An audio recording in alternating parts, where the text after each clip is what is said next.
Hello students and welcome back to Vedantu's NCERT Solutions class 11th and 12th जहाँ पे हम NCERT की सभी एक्सरसाइजेस डिटेल में डिस्कस करते हैं of all the subjects on one single platform। ये क्वेश्चन है आपकी क्लास 12 की केमिस्ट्री की NCERT का सबसे पहला चैप्टर सॉल्यूशंस का क्वेश्चन नंबर 1.22। ये क्वेश्चन कहता है at 300 Kelvin 36 gram of glucose is present in a liter of its solution और उसका ऑस्मोटिक प्रेशर है 4.98 बार। मतलब कि मेरे पास एक बीकर है, उस बीकर में कुछ 1 लीटर का सोल्यूशन है। कितना? 1 लीटर का सोल्यूशन है जिसमें आपके पास क्या प्रेजेंट है बच्चा? 36 ग्राम आपके पास ग्लूकोज जो कि होता है C6H12O6 ये प्रेजेंट है। ठीक है, तो और इसका प्रेशर ऑस्मोटिक प्रेशर जिसको हम पाई से डिनोट करते हैं, किससे? पाई का सिंबल ऑस्मोटिक प्रेशर दे रखा है 4.98 बार। ठीक है, एक बीकर में पानी है, उसमें ग्लूकोज है, अब उसका ऑस्मोटिक प्रेशर इतना है। सिमिलरली इसने पूछा है कि आपके पास एक और बीकर है, क्या पूछा है? If the osmotic pressure of the solution is 1.52 bars at the same temperature, note करने वाली ये बात है what would be its concentration। मतलब सेम बीकर है आपके पास, सेम पानी है, अब उसमें मैं कितना सोल्यूट डालूं, कितना सोल्यूट की कॉन्सेंट्रेशन क्या होनी चाहिए ये पूछ रहा है। ठीक है, तो ये आपकी कॉन्सेंट्रेशन 1 हो गई, इसको मैं कॉन्सेंट्रेशन 2 लिख देती हूँ। ये कितना हो कि इसका जो ऑस्मोटिक प्रेशर है, जो पाई की वैल्यू है वो कितनी हो जाए? 1.52 बार। तो आप क्वेश्चन समझिए कि एक बीकर जिसमें ग्लूकोज डाला उसका ऑस्मोटिक प्रेशर इतना है, उसकी कॉन्सेंट्रेशन गिवन है आपकी कितनी? 36 ग्राम ऑफ ग्लूकोज। कॉन्सेंट्रेशन 2 आपको निकालनी है, किसकी निकालनी है? ठीक है, अब हम स्टार्ट करते हैं ये फॉर्मूला। हमें कौन सी इक्वेशन लगानी है बच्चा? Van Hoff equation. कौन सी?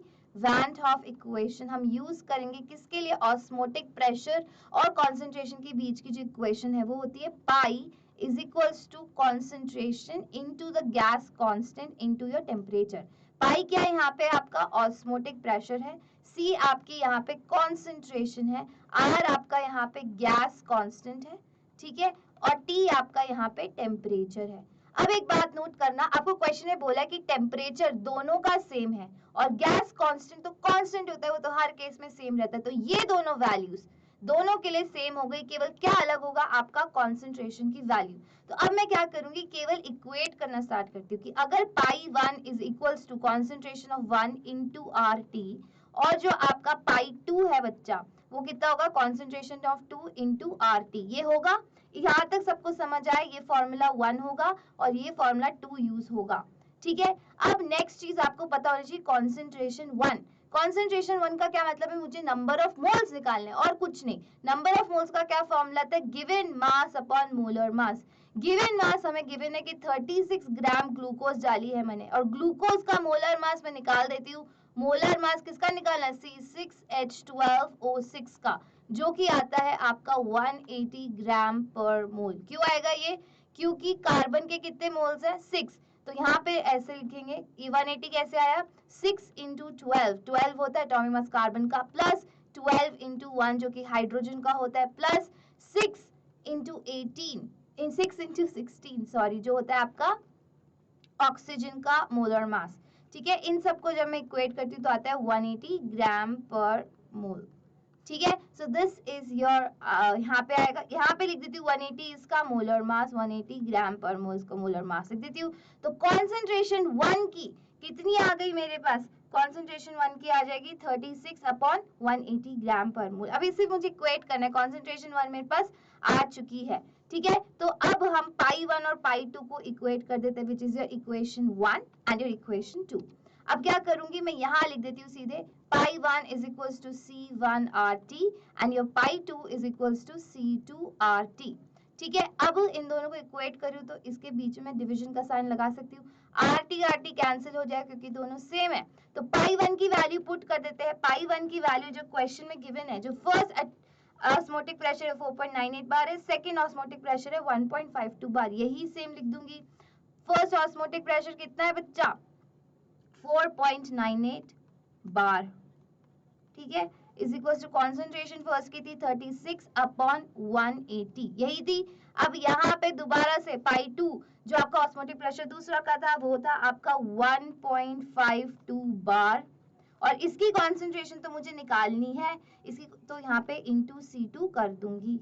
ठीक है, तो इससे क्या पता चला कि आपका ऑस्मोटिक प्रेशर और कॉन्सेंट्रेशन क्या होती है, लीनियर रिलेशनशिप है कि अगर ऑस्मोटिक प्रेशर बढ़ेगा इसका कॉन्सेंट्रेशन भी बढ़ेगा। ठीक है, ऐसे डायरेक्ट रिलेशनशिप है। एक चीज ये समझनी है इस क्वेश्चन से। अब जब मैं C2 को निकालती हूँ तो बच्चा मेरा C2 आता है इससे 0.061 मोल। कितना आता है 0.061, इसकी मोलैरिटी आ गई। अब मुझे पता है कि ये इसकी मोलैरिटी है, ठीक है, 0.6 या फिर ये नंबर ऑफ मोल्स आ गए, या मोलैरिटी लिखो या नंबर ऑफ मोल्स लिख देती हूँ। ठीक है, सेम ही बात है, कॉन्सेंट्रेशन हमारे पास आ गई है।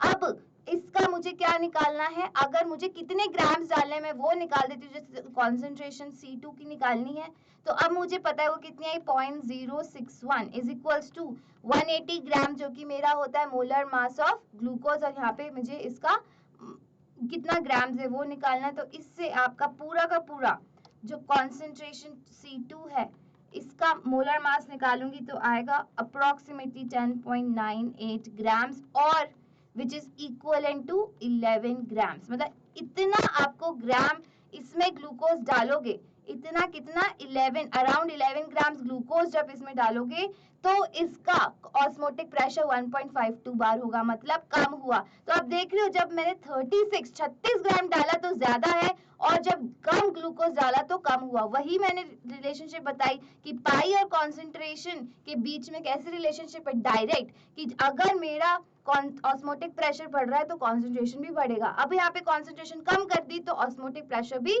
कम हो गया। तो ये डायरेक्ट रिलेशनशिप समझाने के लिए एक बहुत ही अच्छा एग्जाम्पल है आपका। तो ये काफी इजी हो गया क्वेश्चन। फिर भी कोई डाउट्स है तो let me know in the comment section below and I will help you out, and also I'll see you in the next video. Bye bye. Also don't forget to like and subscribe the channel.